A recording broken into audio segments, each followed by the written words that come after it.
In 2016, the disability community accounted for 65% of beneficiaries using telehealth, with a utilization rate of over 66% of all telehealth services offered.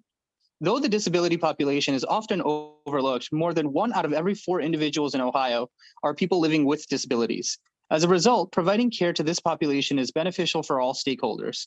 Traditionally used as a complement to healthcare delivery, COVID-19 has acted as a driver in shifting the telehealth market forward.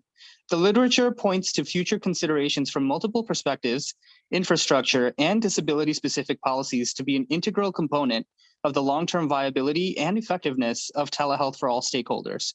This demonstrates the importance of telehealth as a vital tool that can be utilized to reach this portion of the population. As a jumping off point, we did a literature review of the applications of telehealth. Studies repeatedly find that telehealth is an acceptable alternative to in-person care for both the patient and the provider, but several potential barriers were identified. In a survey study conducted by Nationwide Children's Hospital amidst the shift to telemedicine during the first 6 months of the COVID-19 pandemic, families of children with neurodevelopmental disabilities were asked about the perceived barriers of telemedicine.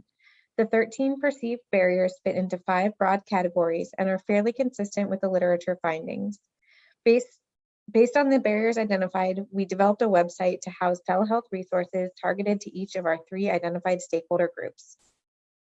The most significant category of barriers cited in the survey was accessibility and technology, for which our website provides several resources, including a list of some of the libraries in Ohio that lend mobile hotspots, as well as a checklist to prepare for a telehealth visit.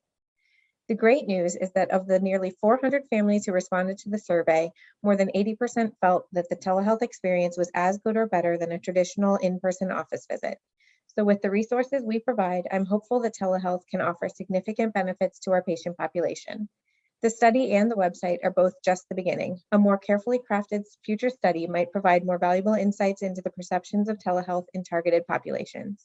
And as telehealth applications and resources evolve, the website needs to expand and update to remain relevant. I challenge you to consider any other resources that might be useful to effectively use telehealth to address the needs of children with neurodevelopmental disabilities. In addition to the nationwide children's survey, we did community outreach through social media to the larger disabled community.